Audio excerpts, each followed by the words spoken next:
Hello दोस्तों, एक बार फिर से स्वागत है आपका easy to learn YouTube channel पर। और यह है हमारे एडवांस एक्सेल की पिवट टेबल की वीडियो नंबर 5। और आज की वीडियो में हम सीखने वाले हैं डेटा रिलेशनशिप और डेटा मॉडल के बारे में। ठीक है, ये कॉन्सेप्ट आपके लिए बहुत ही नया होगा और मुझे लगता है कि थोड़ा चैलेंजिंग भी होगा आपके लिए समझना, क्योंकि अभी तक एक्सेल में ऐसा कोई भी कॉन्सेप्ट नहीं आया था। ठीक है, ये कॉन्सेप्ट उन लोग के लिए बहुत आसान होगा जिन्होंने एसक्यूएल सीख रखा है, क्योंकि वहाँ पे डेटा मॉडल का बहुत यूज़ होता है। अब आइए हम समझते हैं कि डेटा मॉडल है क्या। डेटा मॉडल में क्या होता है कि जो हमारा डेटा होता है वो डेटा केवल एक टेबल में स्टोर नहीं होता, बल्कि मल्टीपल टेबल्स में स्टोर होता है। और वहाँ पर जितना भी डेटा होता है वो यूनिक फॉर्मेट में स्टोर होता है। एग्जाम्पल के लिए जो हमारा ऑर्डर का डेटा है वो डेटा हमारा मेन डेटा होगा, और इससे जितने भी रिलेशनल डेटा वाइज होंगे वो सारे यूनिकली अलग अलग टेबल में स्टोर होंगे। एग्जाम्पल के लिए कि एक कस्टमर हमारे पास मल्टीपल टाइम ऑर्डर दे सकता है, तो हम क्या करते हैं कि कस्टमर का जो आईडी है वो सिर्फ ऑर्डर डेटा में रखेंगे, बट जितनी भी उसकी डिटेल है वो यूनिकली हमारी कस्टमर डिटेल्स टेबल में रहेगी। एग्जाम्पल के लिए जैसे आप देख रहे हैं यहाँ पर कस्टमर टेबल है जिसमें कस्टमर का नाम, उसका स्टेट, रीजन है और कस्टमर आईडी है।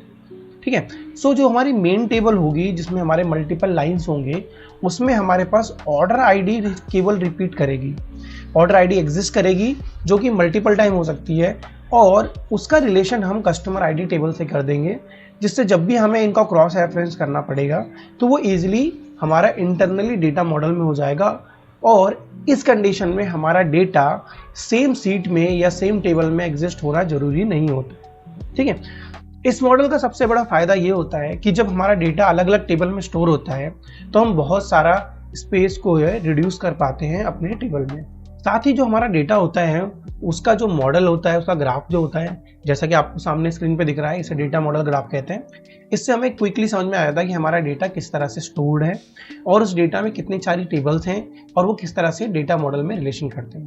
ठीक है, यहाँ पे आप कुछ ऑब्जेक्ट देख रहे होंगे, जैसे प्राइमरी की जो कि PKL का हुआ, और फॉरेन की। आइए मैं आपको समझाता हूँ प्राइमरी की और फॉरेन की क्या होता है। एग्जाम्पल के लिए मान लीजिए ये हमारी मेन टेबल है जो कि प्रोडक्ट टेबल है, और ये इसकी रिलेशन बेस्ड टेबल है जो कि कैटेगरी टेबल है। हर टेबल में हमारे पास एक प्राइमरी की होती है। प्राइमरी की से मतलब वो होता है कि उस टेबल में वो की जो यूनिक हो, ठीक है, जो यूनिक आईडी को डिफाइन करती है। यानी अगर ये एक प्रोडक्ट टेबल है, इस प्रोडक्ट में प्रोडक्ट नंबर 1 होगा, प्रोडक्ट नंबर 2 होगा, प्रोडक्ट नंबर 3 होगा, और उसकी जो आईडी होगी वो उसकी प्राइमरी की कहलाएगी। ठीक है, और हर टेबल में जितनी भी हमारे पास आइटम होंगे वो हमारे रिकॉर्ड्स होंगे, और जैसे प्रोडक्ट का टेबल का नाम इसकी आइडेंटिटी है, जैसे कैटेगरी टेबल का नाम कैटेगरी में इसकी आइडेंटिटी है। और हर हमारी टेबल में जो भी ऐसी की होगी या जो भी एक ऐसी आईडी होगी जिसका सारा डेटा किसी और टेबल में किसी और आइडेंटिटी में स्टोर होता है, ठीक है, उसे हम फॉरेन की कहते हैं। जैसे मान लीजिए हमने यहाँ पर कैटेगरी आईडी करके यहाँ पर 2 लिखा हुआ है। ठीक है, अब इस 2 की जो डिटेल है वो हमारे पास कैटेगरी टेबल में होगी, जो कि 2 का मतलब है टॉप्स। ठीक है, तो जैसे यहाँ पे शर्ट है, शर्ट की जो कैटेगरी है वो टॉप्स है, वो यहाँ मेंशन नहीं है बट वो दूसरी टेबल में है। यहाँ पे क्या होगा कि जीन्स और भी शर्ट और टी शर्ट अलग अलग टाइप के हमारे पास आइटम होंगे, प्रोडक्ट होंगे, उनकी कैटेगरी को हमने एक बार में डिफाइन कर दिया कि भाई जितने भी जगह पर मेरे पास कैटेगरी आईडी 2 है, 2 का मतलब टॉप्स है, और ये दूसरी टेबल में हमने स्टोर कर लिया। अब इसमें होता क्या है कि हमारी फॉरेन की यहाँ पे क्या कई बार रिपीट हो सकती है, इसलिए आप देखेंगे जो यहाँ पे रिलेशन बिल्ड होता है वो 1 to many वाला होता है। यानी जो हमारी मेन टेबल होगी उसमें जो हमारे पास रिकॉर्ड्स होंगे वो n नंबर ऑफ टाइम हो सकते हैं, लेकिन जो हमारी रिलेशनल टेबल होगी उसमें सारे ही रिकॉर्ड यूनिक होंगे और वो रिपीट नहीं होंगे, और वो टेबल हमारी कंपैरेटिवली छोटी होगी जो हमारी मेन टेबल होगी। ठीक है, आई होप आपको थोड़ा बहुत पिक्चर समझ में आ गया होगा। आइए इसे एक लाइव डेमो से समझते हैं और चलते हैं अपनी कंप्यूटर स्क्रीन पर, शुरू करते हैं आज का वीडियो। अभी तक आपने देखा था हम इस डेटा पे काम कर रहे थे सुपर स्टोर वाले, जिसमें हमारे पास सारी डिटेल थी कि ऑर्डर आईडी थी, ऑर्डर डेट थी, ship date, ship mode, customer ID, customer का नाम, शिपमेंट, सिटी, स्टेट, ये सारी चीजें हमारे पास एक ही टेबल में अवेलेबल करती थी, प्रोडक्ट आईडी, प्रोडक्ट कैटेगरी और सब कैटेगरी। ठीक है, और यहाँ पे हमारे पास 21 कॉलम थे। अगर आप ध्यान देंगे कि भले ही हमारे पास अलग अलग शिप मोड हमारे पास सिर्फ केवल यहाँ पे 4 ही शिप मोड हैं, बट ये बार बार रिपीट हो रहे हैं बेस्ड ऑन दी हमारी ऑर्डर आईडी से। ठीक है, साथ ही अगर आप कस्टमर की बात करेंगे तो हमारे पास कस्टमर भी देखिए आप यहाँ पे रिपीट हो रहे हैं।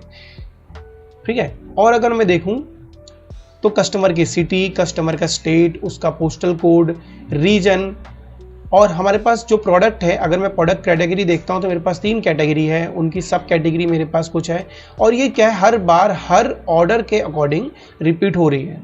इस वजह से क्या है हमारे पास जो डेटा है 21 कॉलम्स का हो गया है स्टोर। ठीक है, और ये एक large amount of data store करता है, और एक्सेल में इतना ज़्यादा स्टोर करने पे हमें बाद में एक्सेल के ऑपरेशन करने में प्रॉब्लम हो सकती है। ठीक है, इस चीज़ को सॉल्व करने के लिए हम क्या एक नया मेथड यूज़ करेंगे। उसके लिए मैं एक दूसरी एक्सेल मैंने बनाई है। आप देखेंगे इस वाली एक्सेल में जो मैंने शिपमेंट टेबल करके शीट बनाई है, इसे अगर आप गौर करेंगे तो यहाँ पर हमारे पास ज़्यादा कॉलम नहीं है, केवल 10 कॉलम है, और हमारे पास यहाँ पे केवल प्राइमरी कीज़ हैं। यानी कि आप देखेंगे यहाँ पर ऑर्डर आईडी है, हमारे पास प्रोडक्ट आईडी है। ठीक है, और उसके अलावा कस्टमर आईडी है। यहाँ पे हमारे पास ना कस्टमर का नाम है, ना ही प्रोडक्ट का नाम है, ना ही ऑर्डर का टाइप है कि वो ऑर्डर किस टाइप का है। ठीक है, इन सभी डिटेल्स को मैंने यूनिकली अलग अलग टेबल में स्टोर किया है। जैसे फॉर कस्टमर आईडी मैंने यहाँ पे कस्टमर टेबल क्रिएट किया है। ठीक है, अगर आप कस्टमर टेबल में जाएंगे तो आप देखेंगे यहाँ पर कस्टमर आईडी है जो कि यूनिक है, कस्टमर का नाम, सिटी, स्टेट, पोस्टल कोड और उसका रीजन है। अगर आप देखेंगे यहाँ टोटल रिकॉर्ड है 794, और ये हमेशा इतने ही रहने वाले हैं जब तक हमारे पास नया कस्टमर ऐड नहीं होगा। ठीक इसी तरह अगर आप मैं शिप मोड टेबल में आपको ले जाऊं तो यहाँ पर ऑर्डर आईडी के अगेंस्ट में उसका शिप मोड है। ठीक है, प्रोडक्ट आईडी में ले जाऊं आपको तो यहाँ यूनिक प्रोडक्ट के अगेंस्ट में हर प्रोडक्ट का कैटेगरी, सब कैटेगरी और प्रोडक्ट का नाम है जो कि यूनिकली 1863 है। ठीक है, अब अगर मैं इस पर पीवट टेबल बनाना चाहूँगा तो अगर आप देखते हैं मैं जैसे यहाँ पे एक नॉर्मल सी पीवट टेबल बनाता हूँ, इंसर्ट पीवट टेबल और न्यू। ठीक है, तो आप देखेंगे यहाँ पे बाकी डिटेल्स तो है नहीं। अगर मुझसे कोई पूछेगा कि कितने कैटेगरी का हमारे पास प्रोडक्ट सोल्ड हुआ है तो मैं यहाँ पर पीवट टेबल में इसका आंसर नहीं दे सकता। ठीक है, यहाँ पे काम आता है हमारा रिलेशन मॉडल। आप देखेंगे अभी रिलेशन यहाँ पे हाईलाइट ही नहीं हो रहा है। ठीक है, इसे हाईलाइट करने के लिए क्या करना पड़ेगा, हमें एक रिलेशन मॉडल बनाना पड़ेगा। ठीक है, तो अब क्या करता हूँ मैं यहाँ पर, अगर आप एक्सेल में जाएंगे तो हमारे पास जो 2-3 तरीके से करने के, सबसे पहले यहाँ पे एक मोड टेबल का ऑप्शन है। मैं इस मोड टेबल पे अगर क्लिक करूंगा तो एक्सेल में से पूछेगा do want to create a new pivot table to use multiple table in your analysis and new pivot table need to be created using the data model. तो आपने देखा यहाँ पे डेटा मॉडल वर्ड यूज हुआ है। ठीक है, जैसे मैंने यस किया, आप देखेंगे यहाँ पे केवल एक ही टेबल अभी भी मेरे को स्टिल एग्जिस्ट कर रही है, और यहाँ पे कोई भी रिलेशन अभी भी बिल्ड नहीं हो सकता। तो अगर मुझे रिलेशन वाली टेबल बिल्ड करनी है या पाइवट बिल्ड करनी है तो उसके लिए सबसे अच्छा तरीका क्या होता है, मैं इनको डिलीट कर देता हूं। पहले हमें जो हमारा डेटा है उसको टेबल में कन्वर्ट करना है, तो मैं काम करता हूं फटाफट से सबको टेबल में कन्वर्ट कर देता हूं। टेबल में कन्वर्ट करने के लिए मुझे प्रेस करना है Ctrl+T, ओके प्रेस करना है। अब देखेंगे टेबल में कन्वर्ट हो गया। मैं इसकी फॉर्मेटिंग नॉर्मल कर देता हूं और हर एक टेबल का मैं नाम लिख देता हूं, शिपमेंट टेबल। ठीक इसी तरह कस्टमर आईडी पे जाता हूं, Ctrl+A सेलेक्ट करके Ctrl+T प्रेस किया, ओके प्रेस किया, इसका फॉर्मेट भी नॉर्मल करके, और इसको नाम दे देता हूं कस्टमर टेबल। टिप मोड पे आता हूं, Ctrl+T प्रेस करता हूं, ओके करता हूं, इसका नाम लग देता हूं tip mode table. Product ID पे भी जाता हूं, Ctrl+A Ctrl+T, फॉर्मेटिंग नॉर्मल, और इसका नाम ले देता हूं प्रोडक्ट टेबल। ठीक है, तो आपने देखा मैंने यहाँ पे कितने आसानी से सब टेबल में कन्वर्ट कर दिया है। अब अगर मैं यहाँ पे क्या करता हूँ, एक नया पिवट टेबल कन्वर्ट करता हूँ।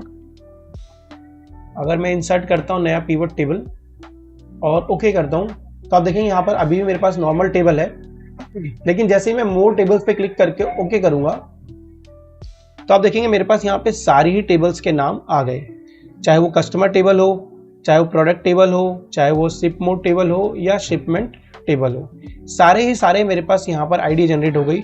और ये हमारी नॉर्मल टेबल थी जिसमें कोई भी रिलेशनशिप बिल्ड नहीं था। मैं इसे डिलीट कर देता हूँ पिवट नंबर 7 को, और शीट में आके इसका नाम रख देता हूँ, ठीक है। अब अगर आप देखेंगे इस पिवट टेबल पर तो हमारा रिलेशनशिप मॉडल वाला जो ऑप्शन है वो हाईलाइट हो रहा है। यहाँ पे हम मॉडल रिलेशनशिप क्रिएट कर सकते हैं। पहले हम क्या करते हैं, नॉर्मल तरीके से यूज करके देखते हैं कि ये मेरी शिपमेंट टेबल है, ठीक है, और ये मेरी प्रोडक्ट टेबल है। अब मैं चाहता हूं कि मुझे हर कैटेगरी का सेल्स देखने को मिल जाए, टोटल सेल्स। तो मैं जैसे सेल्स इंसर्ट करूंगा आप देखेंगे यहाँ पे सब जगह सेम नंबर आ गया है। और अगर आप पिवट टेबल की तरफ ध्यान देंगे तो यहाँ पर आ रहा है रिलेशनशिप बिटवीन टेबल में बी नीडेड। तो यहाँ पे दो ऑप्शन है, या तो मैं ऑटो डिटेक्ट करूँ या तो मैं क्रिएट करूँ। तो मैं एग्जांपल के लिए अभी ऑटो डिटेक्ट पे क्लिक करता हूँ। तो आप देखेंगे जैसे मैंने ऑटो डिटेक्ट का ऑप्शन सेलेक्ट किया, relationship detected done, one relationship created. अगर मैं आपको मैनेज रिलेशनशिप पे ले जाऊं तो आपको कुछ इस तरह से विंडो खुलेगा, और इसको एडिट मोड पे अगर खोलूं तो आप देखेंगे कि डेटा मॉडल टेबल जो हमारी शिपमेंट टेबल थी उसकी प्रोडक्ट आईडी जो कि एक फॉरेन की कंसीडर की गई है, और डेटा मॉडल प्रोडक्ट टेबल में हमारी रिलेशनशिप प्रोडक्ट आईडी से कर दी गई है जो कि हमारी प्राइमरी की कंसीडर हो गई है, ठीक है। मैं इसे ओके कर देता हूँ। तो अब आप देखेंगे हमारे पास यहाँ पे पूरी डिटेल आ गई है। अब चाहे मैं प्रोडक्ट टेबल में से सब कैटेगरी को भी इंसर्ट करूंगा तो मुझे यहाँ पे इजीली रिजल्ट देखने को मिल रहा है। मैं यहाँ पे सब टोटल यूज कर लेता हूँ। सब टोटल को हम सेट कर देते हैं टॉप ऑफ द ग्रुप, ठीक है। सो अब मैं चाहूं इन दोनों टेबल के बीच में तो रिलेशनशिप बन गया है और इनको मैं साइमल्टेनियसली यूज कर सकता हूं, ठीक है। चाहे मैं शिपमेंट टेबल में से कोई भी डिटेल को यूज करना चाहूं और चाहे मैं प्रोडक्ट टेबल में से कोई भी डिटेल यूज कर सकता हूं, ठीक है। लेकिन जब बात आती है कस्टमर की, ठीक है, अगर मान लीजिए मैं इसे कॉपी करता हूं और यहीं पे पेस्ट कर देता हूं। अब अगर मैं कोशिश करता हूं कि भाई मैं कस्टमर आईडी में से टोटल सेल्स निकालना चाहता हूं बेस्ड ऑन रीजन, तो जैसे ही मैं रीजन को पेश करूंगा आप देखेंगे यहाँ पर डिटेल ठीक उसी तरह रिपीट हो रही है और यहाँ पे ऑटो डिटेक्ट का ऑप्शन आ रहा है। मैं ऑटो डिटेक्ट पे क्लिक करता हूँ और आप देखेंगे यहाँ रिलेशन डन हो गया है। यहाँ पे NA आ रहा है, शायद हमारी कस्टमर टेबल में कुछ NA भी क्रिएट हुए हैं। लेट्स सी रिलेशनशिप, हाँ अच्छा एक जगह NA है, इसको हटा देते हैं। तो हमने एक NA वैल्यू को हटा दिया। अब अगर मैं इसे रिफ्रेश करता हूं, ठीक है, तो हमारे पास यहाँ पे ब्लैंक वैल्यू आ रही है कि हो सकता है कि वो कस्टमर आईडी हमारे पास शिपमेंट टेबल में अवेलेबल है बट कस्टमर टेबल में अवेलेबल नहीं है, इसलिए ब्लैंक यहाँ पर आ रहा है, ठीक है। कोई नहीं, इसे इग्नोर कर सकते हैं। बट आप देखेंगे यहाँ पर हमारे पास किस तरह से अगर हमने रीजन टेबल का यूज किया है और साथ ही हमने शिपमेंट टेबल का भी यूज कर लिया और इनके बीच एक रिलेशन बिल्ड हो गया। तो यानी मैं चाहूँ किसी भी तरह से अब मैं सिटी वाइज डेटा भी अगर देखना चाहूँ तो मैं यहाँ पे देख सकता हूँ। और आप देखेंगे स्टिल हमारी शिपमेंट टेबल में ये सारा डिटेल एग्जिस्ट नहीं करता है और ये सारा का सारा डेटा हमारा प्रोडक्ट टेबल में, कस्टमर आईडी में और शिप मोड में अवेलेबल है। तो अगर मैं थर्ड ऑप्शन ट्राई करने की कोशिश करूं यानी थर्ड टेबल को रिलेशनशिप में, इस बार मैं क्या करता हूँ प्रोडक्ट आईडी हटाकर इस बार मैं शिप मॉडल को यूज करता हूँ। जैसे मैं शिप मॉडल यूज करूंगा इस बार हम क्या करेंगे, मैनुअल ऑप्शन सेलेक्ट करेंगे क्रिएट का, ठीक है। हम चाहे तो यहाँ की बजाय एनालिसिस में जाके रिलेशनशिप में भी आकर क्रिएट कर सकते हैं न्यू, ठीक है, या फिर हम डायरेक्ट यहाँ से क्रिएट पे क्लिक करेंगे। दोनों ही केस में हमारे पास सेम ऑप्शन आएगा। अब मैं यहाँ से टेबल सेलेक्ट करूंगा, हमारी टेबल होनी चाहिए यहाँ पर शिपमेंट टेबल। शिपमेंट टेबल में हमारे पास ऑर्डर आईडी है जो कि हमारी फॉरेन की हो जाएगी और मैं यहाँ सेलेक्ट करूंगा शिप मोड टेबल और यहाँ से मैं ऑर्डर आईडी को सिलेक्ट करूंगा, ठीक है। ये जरूरी नहीं कि ये नाम सेम हो, अगर ये डिफरेंट नाम से भी होंगे तो भी चलेगा, बस आपको मैनुअली सेलेक्ट करना पड़ेगा। मैं जैसे ओके करूंगा और आप देखेंगे हमारा रिलेशनशिप क्रिएट हो गया है और आप देखेंगे यहाँ पर हमारा फर्स्ट क्लास का detail, second class, same day, सारी डिटेल हमें यहाँ पे देखने को मिल रही है। यानी इसका मतलब यह है कि अब विदाउट हमारा डेटा अगर हमारी शिपमेंट टेबल में एग्जिस्ट करे बिना ही हम अपने टेबल में, अपने पिवट टेबल में किसी भी तरह से डेटा को एनालिसिस कर सकते हैं। यानी अगर मैं अब देखूं मेरी सारी ही टेबल क्या है, रिलेशनशिप बिल्ड हो चुका है, किसी भी टाइप की डिटेल को क्या है यहाँ पर यूज कर सकता हूँ। जैसे अब मैं शिपमेंट टेबल से स्लाइसर ऐड कर देता हूँ, ठीक है। साथ ही मैं अगर कस्टमर टेबल में जाऊं और यहाँ से रीजन में से एक स्लाइसर ऐड कर देता हूँ, ठीक है, और मैं चाहूँ तो कस्टमर आईडी की जगह प्रोडक्ट टेबल में जाकर और सब कैटेगरी का या फिर कैटेगरी का एक स्लाइसर ऐड कर देता हूँ। आप देखेंगे तीनों अलग अलग टेबल में से मैंने डेटा लिया है। एक स्लाइसर हम क्या करते हैं, शिपमेंट टेबल से भी ले लेते हैं। चलो वहां से तो वैल्यू आ ही रही है, ठीक है। आप देखेंगे मैं अगर सेंटर पे क्लिक करूंगा मेरा डेटा फिल्टर हो रहा है, अगर मैं सेकंड क्लास पे यूज करता हूं तब भी मेरा डेटा फिल्टर हो रहा है, या मैं फर्नीचर पे क्लिक करता हूं तब भी ये डेटा फिल्टर हो रहा है, ठीक है। तो आपने देखा किस तरह से हम इजीली डेटा मॉडल का यूज करके अपनी अलग अलग डेटा टेबल्स के बीच रिलेशनशिप बिल्ड करके विदाउट उनको वीलुकअप लगाए या सिंगल टेबल में मर्ज करे बिना भी हम पिवट टेबल का यूज करके अपने डेटा को एनालाइज कर सकते हैं, ठीक है। सो आई होप आपको पिवट टेबल रिलेशनशिप समझ में आ गया होगा, ठीक है। अगर आपका कोई भी डाउट है आप कमेंट जरूर करें, मैं जरूर कोशिश करूंगा उसको सॉल्व करने की, या फिर उस पर एक वीडियो बना देंगे, ठीक है। तो आज की वीडियो में इतना ही, मैं मिलता हूं आपसे अगली वीडियो में, तब तक के लिए बाय।